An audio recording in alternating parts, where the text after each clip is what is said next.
성경 말씀 같이 기록합니다. 예레미야 7장 1절에서 15절입니다. 여호와께로부터 예레미야에게 말씀이 임하니라. 이르시되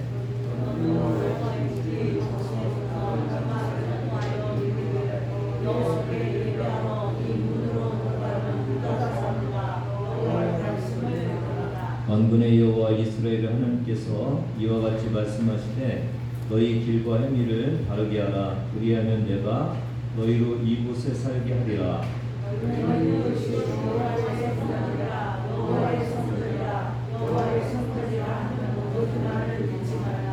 너희가 만일 길과 행위를 참으로 바르게 하여 이웃들 사이에 정의를 행하며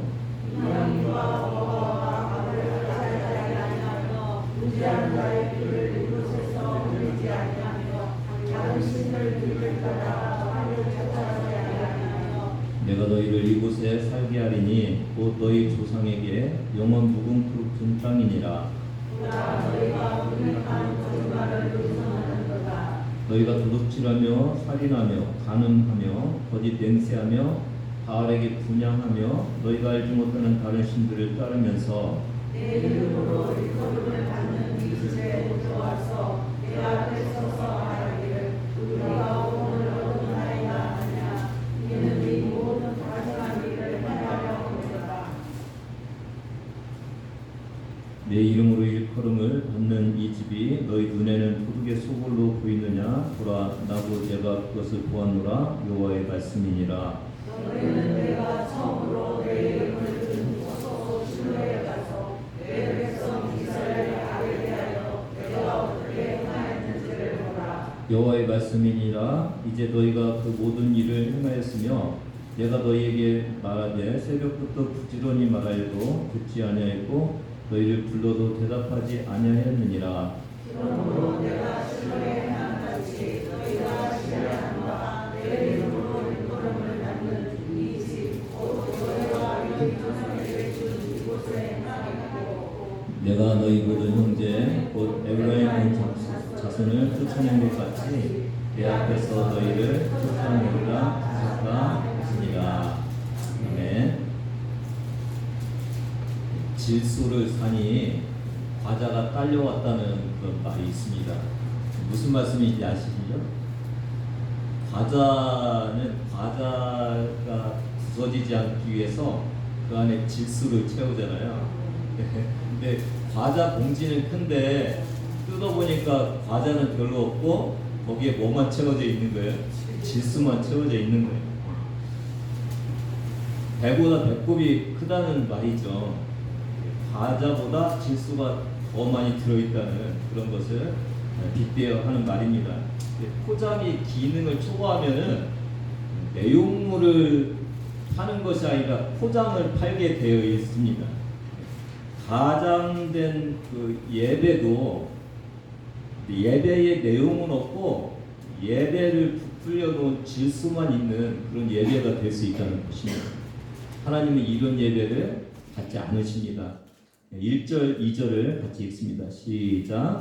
여호와께로부터 예레미야에게 말씀이 임하니라. 이르시되 너는 여호와의 집 문에 서서 이 말을 선포하여 이르기를 여호와께 예배하러 이 문으로 들어가는 유다 사람들아 여호와의 말씀을 들으라. 1절에 보니까 하나님께서 예레미야에게 말씀을 하셔갖고 이스라엘 백성에게 말씀을 전하게 그렇게 하시죠. 오늘 구세군 사관학교인 사관대학원대학교를 위해서 기도하는 그런 날입니다. 구세군의 목회자인 그 사관인들이 잘 길러지고 빚어져서 구세군의 큰 역할을 하는 그런 아주 귀한 모판을 우리가 생각하면서 기도하는 날인데요. 왜 이 날이 중요하냐면은 하나님께서 예레미야가 필요했잖아요. 그렇듯이 오늘 하나님의 말씀을 정직하게 듣고 하나님의 말씀을 정직하게 전할 수 있는 그런 목회자가 필요하거든요. 그 목회자가 우리 구세군 사관학교를 통해서 많이 배출될 수 있도록 여러분 기도해 주시면 감사하겠습니다. 3절 이 예배에 굉장히 중요한 요소가 2절에 있는데요. 이게 뭐냐면 예배를 들어오고 있는 그 문 앞에서 하나님의 말씀을 예레미야가 전하기를 원하셨어요. 그러니까 그 성문에 들어가는 그 문에서 그 말씀을 전하니까 예배를 드리기 전에 내가 어떤 예배를 드리고 있는지를 하나님으로부터 말씀을 들으라는 거죠. 굉장히 중요하죠. 오늘 예배의 주인공이 하나님이심을 드러내는 그런 말씀이에요. 백화점의 왕은 누굽니까?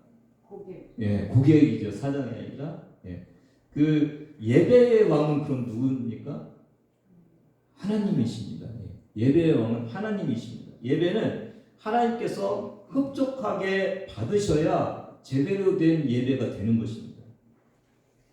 여러분 교회 들어오면서 어떤 생각을 하고 계십니까? 오늘 여러분은 이 예배를 위해서 문을 들어오면서 하나님이 여러분에게 어떤 말씀을 하고 계십니까?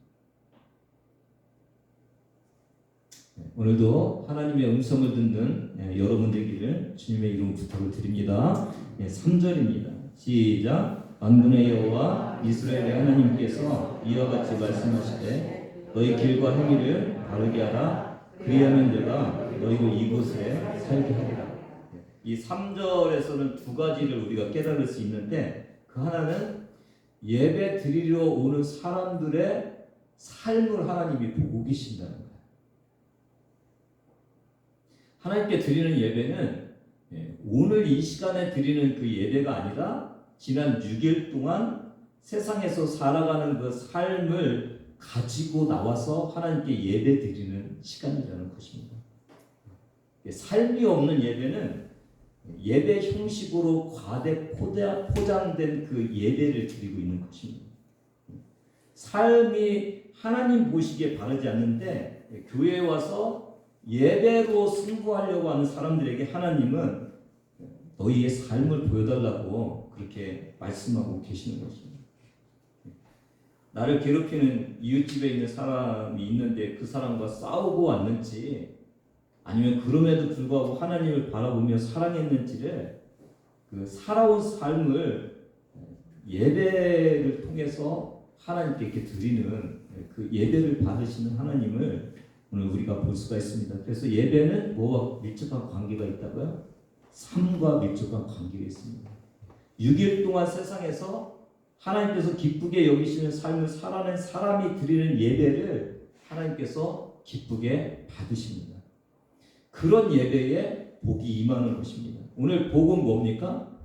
너희로 이곳에 살게 하리라.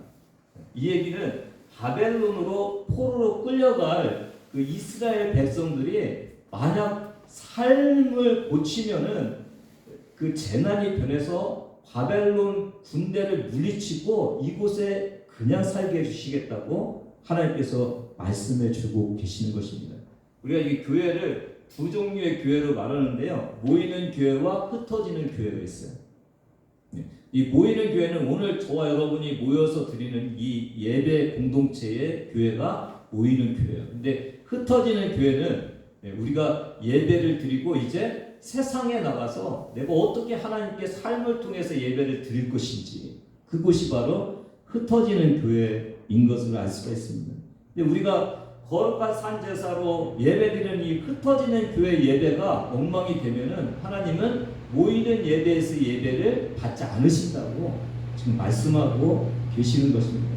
근데 둘째는 이렇게 말씀하시는 주님의 그 말씀이 굉장히 좀 찔리기도 하고 그러시잖아요. 근데 한 줄기 빛이 있어요. 그게 뭐냐면 지금 예배 드리러 오는 이스라엘 백성들의 그 모습이 올바른 예배자의 모습이 아니잖아요. 그럼에도 불구하고 예레미야를 통해서 그 예배자답지 않은 예배자들에게도 하나님께서 말씀해주고 계셔요.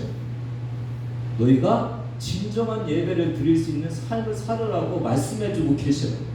오늘 혹시 여러분 중에서 이 말씀을 들으면서 나의 예배는 하나님께서 받으시지 않는 예배인지 그런 마음이 드시면은 그럼에도 불구하고 하나님은 여러분에게 관심을 갖고 계십니다. 그럼에도 불구하고 말씀해 주시기를 원하십니다. 여러분이 돌아와서 진정한 예배를 드리기를 하나님이 원하시는 그 사랑의 마음이 여기 들어가 있다는 것도 여러분이 오늘 다시 한번 깨달으시는 그런 시간이 되기를 주님의 이름으로 부탁을 드립니다. 4절입니다. 같이 읽습니다. 시작. 너희는 이것이 여호와의 성전이라 여호와의 성전이라 여호와의 성전이라는 거짓말을 믿지 마라. 성경에서 반복되는 것은 뭐라고요? 강조하는 거다. 근데 이 4절에서는 여호와의 성전이라는 단어를 몇 번이나 반복하고 있어요? 3번이요. 그러니까 굉장히 강조하고 있죠. 이거는 이스라엘 백성들이 예배를 드리러 오면서 하나님의 전이라는 것을 굉장히 강조하고 소중하게 여기고 있는 것을 표현해 주고 있죠. 그렇죠? 이스라엘 백성들도 성전에 와서 하나님으로부터 위로받고 하나님의 평안을 받고 하나님의 복을 받는 아주 귀중한 것으로 알고 있었어요. 그래서 이곳이 여호와의 성전이라고 그래요. 그런데 4절에서 충격적인 말씀을 하셔요. 너희가 이곳에 와서 예배를 드리고 복을 받기를 원하느냐? 아니다. 너희가 믿고 고백하는 이곳은 여호와의 성전이 아니다라고 말씀하고 계셔요. 여러분 당황스럽지 않습니까? 이스라엘 백성들의 눈에 아주 거룩한 건물이 성전이 지금 있는 거예요. 그런데 하나님이 그것이 성전이 아니라고 그렇게 말씀하고 계셔요. 이 말씀을 보기 위해서는 우리가 좀 시대적인 배경을 조금 더 들어가서 살펴볼 필요가 있습니다. 예레미야 1장 2절을 한번 보면은요, 한번 같이 읽습니다. 시작. 아론의 아들 유다와 요시야가 다스린 지 13년에 여호와의 말씀이 예레미야에게 임하였고, 저와 여러분이 계속 말씀을 들었던 1장에서 6장까지는 이 요시야 13년 왕이 된 지 13년 때부터 하나님께서 말씀해 주신 요시야의 통치 기간이 기원전 640년부터 시작됐거든요. 거기 13년을 하면 기원전은 줄어드는 거의 숫자가요. 627년. 이때부터 사역이 시작됐는데 오늘 이 7장은 609년 여호야김 시대로 보여지는 것입니다. 그 근거가 어디냐면 예레미야 26장이 오늘 말씀과 거의 똑같이 쓰여져 있어요. 한번 보겠습니다. 예레미야 26장 1절 3절까지입니다. 같이 읽습니다. 시작. 유다의 왕 요시야의 아들 여호야김이 다스리기 시작한 때에 여호와께로부터 이 말씀이 임하여 이르시되 여호와께서 이와 같이 말씀하시니라. 너는 여호와의 성전들에 서서 유다 모든 성읍에서 여호와의 성전에 와서 예배하는 자에게 내가 네게 명령하여 이르게 한 모든 말을 전하되 한마디도 감하지 말라. 그들이 듣고 혹시 각각 그 악한 길에서 돌아오리라. 그리하면 내가 그들의 악행으로 말미암아 그들에게 재앙을 내리려 하던 뜻을 돌이키리라. 성전 설교라고 그러는 유명한 부분인데요. 여기 보면은 똑같이 성전 뜰에 서서 예배하러 들어오는 자들에게 한마디도 감하지 말고 얘기하라. 그렇게 얘기하는. 그래서 이 오늘 본문 말씀하고 예레미야 26장의 이 말씀은 같은 시기에 그렇게 들려진 하나님의 말씀으로 보고 있습니다. 근데 이때가 어때냐면요, 그 예레미야 26장 1절에 보니까 요시야의 아들 누구의 시대예요? 여호야김의 시대예요. 이때에 무슨 일이 있었냐면은 요시야가 무기토에서 애굽 왕 누구와 싸워서 전사했어요. 그러니까 아들이 왕이 됐잖아요. 이런 배경 하에서 이스라엘 백성들이 성전을 보면서 이게 여호와의 성전이다, 이게 여호와의 성전이다, 이게 여호와의 성전이라고 강조하고 있는 거예요.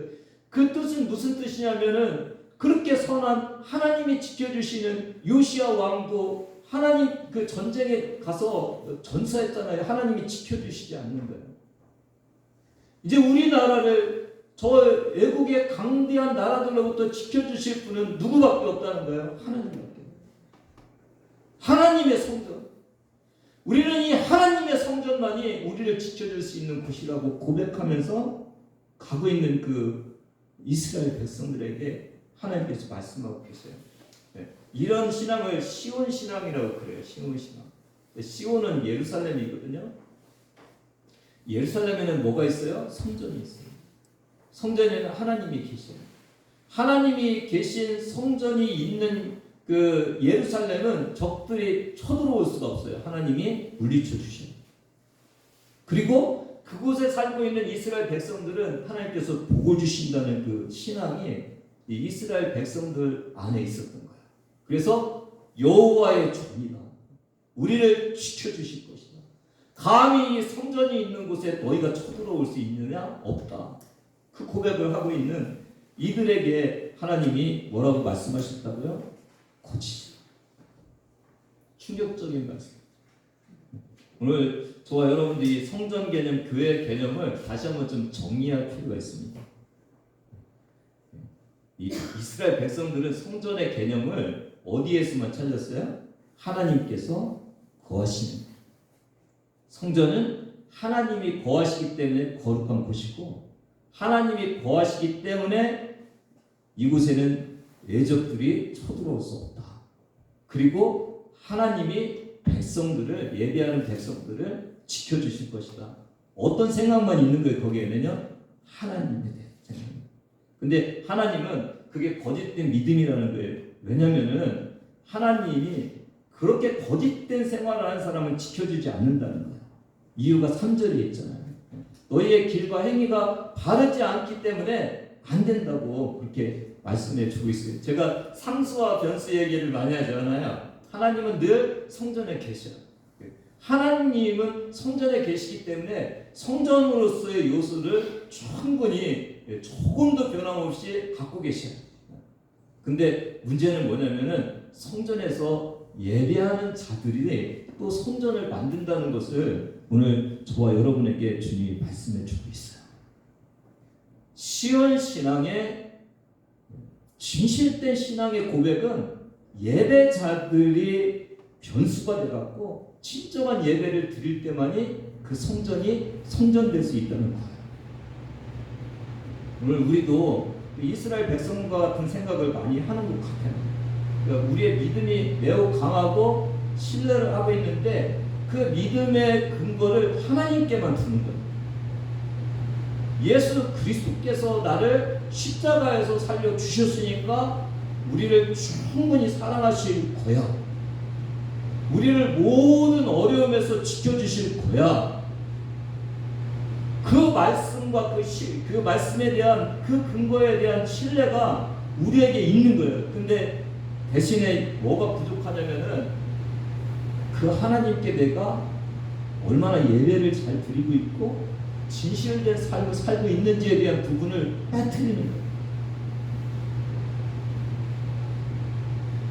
주님의 사랑은 우리가 강조하는데, 그러니까 주님으로부터 오는 우리에 대한 그 임재와 복은 우리가 충분히 믿고 의지하는데, 내가 그 하나님께 어떻게 예배를 드리면서 하나님이 계신 이 교회를 교회답게 만들 것인가에 대한 생각을 우리가 하지 못하는 때가 참 많이 있어요. 그래서 여러분, 성전이라는 건물이 성전되게 하는 것이 아니라 교회를 거룩하게 하는 것은 누구라고요?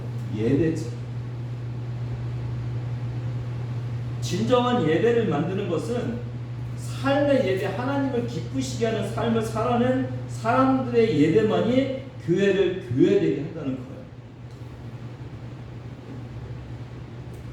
과대 포장된 것이 문제가 아니죠. 과자 하나 샀는데 포장이 너무 근사해요. 기분 좋잖아요. 근데 뭐 때문에 그러는 거예요? 내용이 없는데 포장이 너무 좋은 거예요. 그러니까 불만이 있는 거예요. 그렇죠?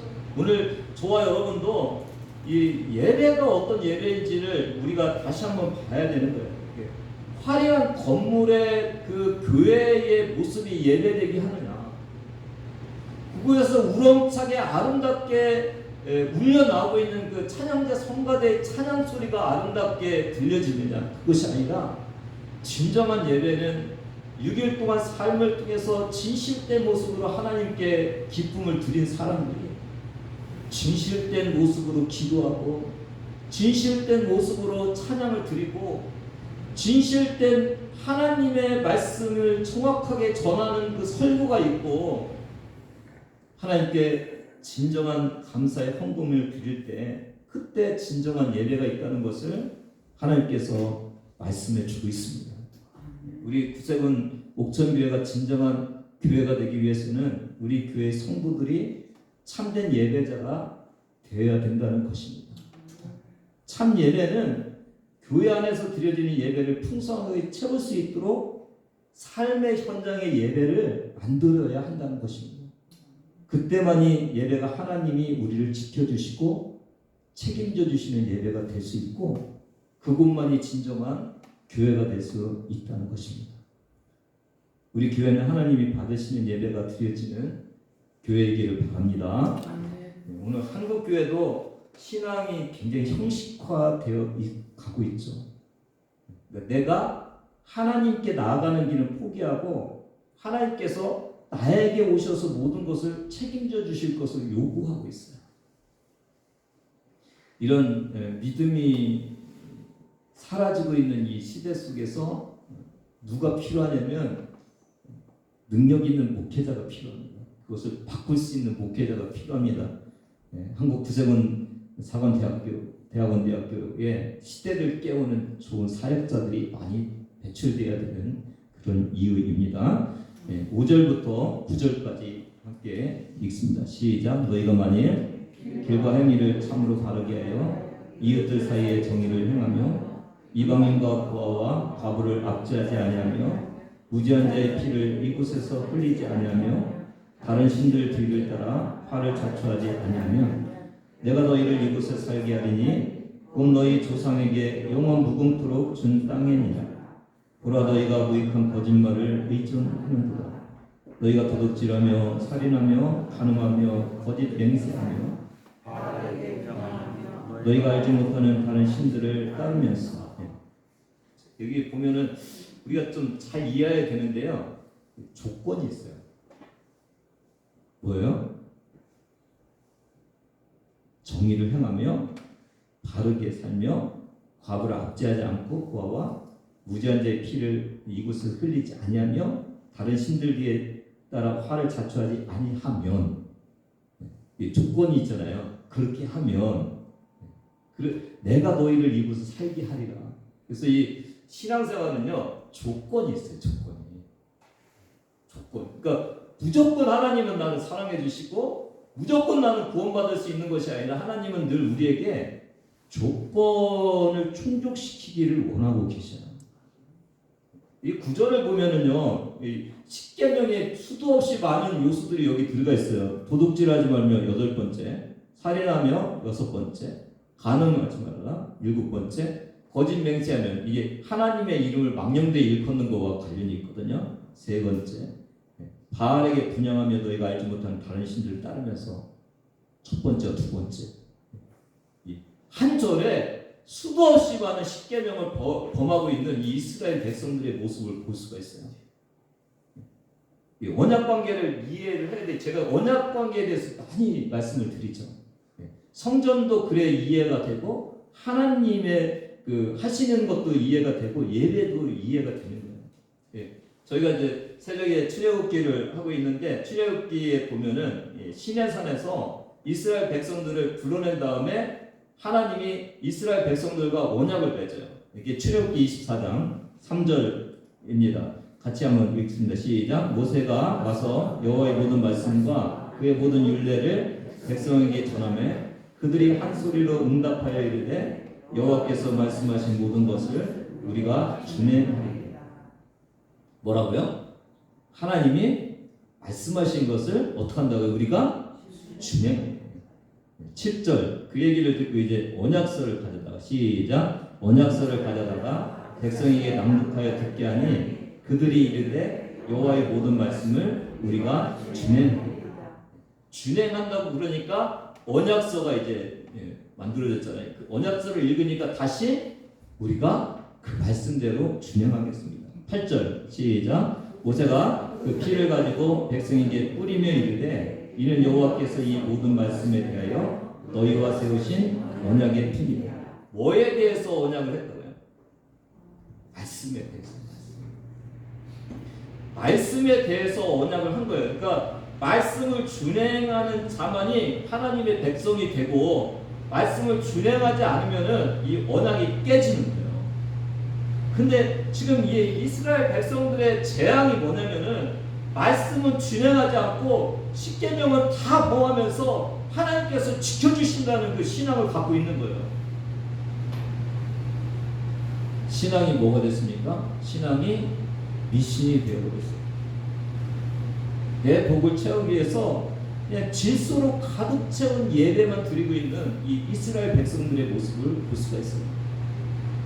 신약에도 야고보서 2장 14절에 18절에 보면은 뭐라고 해요? 만일 15절에 만일 형제나 자매가 헐벗고 일용할 양식이 없는데 16절에 너희가 그냥 평안히 가라 덥게 하라 배부르게 하면은 그게 무슨 유익이 있느냐. 17절에 뭐라고 했어요? 이와 같이 행함이 없는 믿음은 그 자체가 죽었다. 그러니까 행함이 없는 신앙으로 하나님께 예배 드릴 수 없다고 신약에서도 우리에게 말씀해 주고 있어요.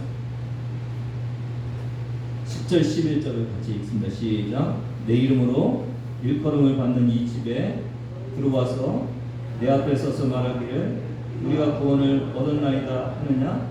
이는 이 모든 가증한 일을 행하려 함이로다. 내 이름으로 일컬음을 받는 이 집이 너희 눈에는 도둑의 소굴로 보이느냐. 보라나 곧 내가 그것을 보았노라. 여호와의 말씀입니다. 10절에 보니까 구원을 얻었다 했는데 이는 뭐 하려고요? 이 모든 가증한 일을 하기 위해서 구원을 얻었다고 그런다는 거예요. 11절에 보니까 내 눈에는 도둑의 소굴이다. 너희 눈에는 이 집이 도둑의 소굴로 보이느냐. 제가 자주 표현하는 그 표현인데요. 구원 만능주의. 그러니까 내가 구원만 이룬다면은 내가 천국만 간다면은 그냥 자유롭게 살고 싶은 거예요. 구원만 문제가 없으면 세상과 짝하면서 그냥 부담 없이 신앙생활하고 싶은 거예요. 근데 지금 이 이스라엘 백성들이 구원을 얻었으니까 이 가증한 일들을 내가 하겠다는 거 아니에요. 여러분 속지 마시기 바랍니다. 그거는 진정한 신앙이 아니고 진정한 예배도 아니고 진정한 성도도 아니라는 것을 오늘 예레미야를 통해서 우리에게 말씀해 주고 계십니다. 12절부터 15절까지 같이 읽습니다. 너희는 내가 처음으로 내 이름을 둔 처소 실로에 가서 내 백성 이스라엘의 악에 대하여 내가 어떻게 행하였는지를 보라. 여호와의 말씀이니라. 이제 너희가 그 모든 일을 행하였으며 내가 너희에게 말하되 새벽부터 부지런히 말하여도 듣지 아니하였고 너희를 불러도 대답하지 아니하였느니라. 그러므로 내가 실로에 행함같이 너희를 신뢰하는 바 내 이름으로 일컬음을 받는 이 집 곧 너희가 너희 조상들에게 준 이곳에 행하겠고 내가 너희 모든 형제 곧 에브라임은 자손을 쫓아낸 것 같이 내 앞에서 너희를 쫓아내리라 하셨다 할지니라. 하나님께서 구원만 믿고 성전만 믿고 있는 이 이스라엘 백성들에게 13절에 보니까 새벽부터 부지런히 말씀하고 계셔요. 그리고 부르고 계셔요. 근데 이스라엘 백성들은 어떻게 한다고요? 안 들어요. 돌이키지를 않고 있어요. 이게 오늘 말씀하는 그 성전만 믿고 그리고 하나님만 믿고 우리는 괜찮다, 편안하다, 안전하다고 하고 있는 그 이상한 신앙, 껍데기 신앙, 과대 포장된 그 예배의 삶을 보여주고 있는 그런 말씀입니다. 근데 그때 하나님께서 뭐라고 하냐면 실로에 대한 예를 말씀해 주고 계셔요. 실로가 어디입니까? 지도를 좀 보시면 이 북쪽에 있죠. 그래서 이미 북이스라엘은 이미 없어졌잖아요. 그 모습도 좀 느끼게 하면서 진짜 실로의 모습은 이제 이스라엘이 가나안을 정복하고 그 주전 1400년에 이게 이제 길갈에서 실로로 성막이 옮겨왔거든요. 거기서 거의 한 300년 정도 그 실로에 머물러 있었어요. 정확하게 298년이라고 이렇게 얘기하는데, 그러고 나서 이제 주전 1102년에 아벡 전투가 있었어요. 이게 이제 블라셋과의 전투거든요. 처음에 이제 지고 나서 이들에게 뭐가 필요했냐면 하나님의 언약궤가 필요했던 거예요. 하나님의 언약궤를 전쟁터로 모셔오면은 하나님께서 싸우실 것을 믿었던 거예요. 근데 결과는 어떻게 됐냐면요, 전쟁에서 대패하고 언약궤는 블레셋 군대에게 빼앗겼죠. 이 실로는 예루살렘 성전의 전신이죠. 성막이 있기 때문에, 성전이 있기 때문에, 하나님의 언약궤가 있기 때문에 우리를 지켜준다고 너희가 그렇게 얘기하는데 실로를 바라봐. 이 실로는 아마도 그 주전 1050년경에 블레셋 사람들한테 파괴된 것으로 보인다고 그래요. 성전이 이스라엘을 지켜주지 않았어요. 언약궤가 이스라엘을 지켜주지 않았어요. 이 교훈을 지금 이스라엘이 바벨론으로부터 이제 포로로 끌려갈 이 상황에서 분명하게 알아야 되는데도 불구하고 하나님의 말씀을 듣지 않고 있는 이 모습을 볼 수가 있습니다. 사무엘상 15장 22절입니다. 이 말씀이 여러분 생각나지 않으세요? 시작. 사무엘이 이르되 여호와께서 번제와 다른 제사를 그의 목소리를 청종하는 것을 좋아하신 같이 좋아하시겠나이까? 순종이 제사보다 낫고 듣는 것이 순양의 기름보다 나아. 참된 예배는 하나님의 말씀을 듣는 것이고 순종하는 것인데, 지금 이스라엘 백성들은 하나님이 아침 일찍부터 부르시는데도 듣지 않고 반응하지 않으면서 성전이 우리를 지켜주실 것이라고, 하나님이 우리를 지켜주실 것이라고, 우리가 지금 예배드리고 있으니까 하나님이 지켜주실 것이라고 그렇게 믿고 있는 이 믿음 안에 있다는 거예요. 혹시 오늘 우리의 삶 속에 이런 믿음이 우리에게 있는지 한번 바라보시면 좋겠어요.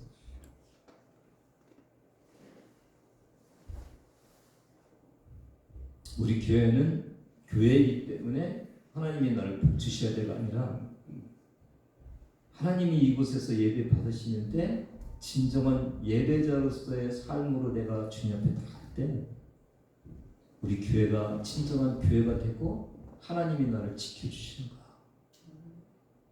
이 믿음이 저와 여러분에게 있지 않으면 거짓된 껍데기만 있는, 포장만 근사한 그런 예배를 드리고 그런 신앙으로서 하나님이 지켜주시지 않는 그런 삶을 살아낼 수밖에 없다고 주님께서 오늘 말씀해 주고 계셔요. 참 귀한 말씀이죠.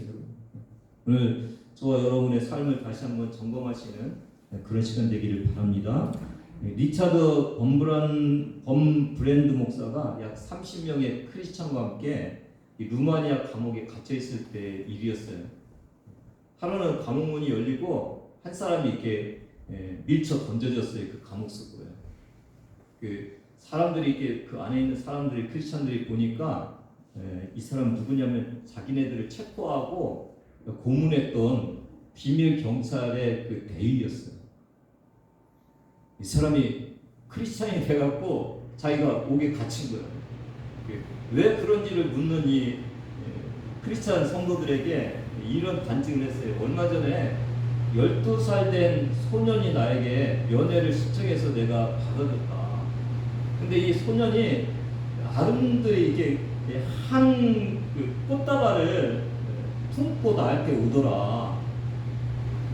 그러면서 이 소년이 입을 열었는데 이렇게 얘기를 했다는 거예요. 대인님, 당신이 우리 엄마와 아빠를 체포해 가신 분이에요. 나는 엄마의 생일 때마다 이렇게 꽃다발을 잔뜩 엄마에게 드려갖고 엄마를 기쁘게 했는데 당신이 체포해 가서 부모님이 안 계셔서 드릴 수가 없습니다. 그런데 우리 어머니는 크리스찬이기 때문에 나에게 늘 가르쳐 주기를 원수를 사랑해야 된다. 악을 선으로 갚아야 된다고 그렇게 말씀하셨습니다. 지금 어머니한테 내가 이걸 드릴 수 없으니까 대인님의 아기들의 어머니에게 이 꽃을 드려갖고 대인님의 부인을 기쁘게 하게 해줬으면 좋겠습니다. 하나님은 이런 소년과 같이 같은 그 그리스도인의 예배를 받으시고 이 소년과 같은 사람과 함께 일하고 계시는 겁니다. 하나님이 나를 구원해 주셨기 때문에 어떤 일이 있어도 나를 지켜주신다는 거짓된 믿음을 버리시기를 바랍니다. 나는 그냥 꼭 천국에 갈 수 있다는 거짓된 신앙을 갖고 살지 마시기를 바랍니다. 하나님은 나에게 반드시 복을 주셔야 한다는 신념을 가지고 살지 마시기 바랍니다. 대신에 하나님이 원하시는 삶을 살고 하나님께서 받으실 만한 예배를 드리시기 바랍니다. 그런 예배자만이 하나님께서 구원해 주시고 지켜주시고 복을 주신다는 것을 오늘 말씀해 주고 계십니다. 구세군의 사관님들이 이런 성도를 키워낼 수 있도록 우리가 끊임없이 기도해야 됩니다. 특별히 다음 세대를 책임질 구세군 사관학교에서 훈련받는 이 사관 학생들을 위해서 여러분 그 교직원과 학생들이 이 시대를 깨울 수 있는 이들 다시 예배자로 진정한 예배자로 다시 세울 수 있는 그런 우리 귀한 사관님들이 될 수 있도록 지속적인 후원과 기도를 해주시기를 바랍니다. 기도하겠습니다.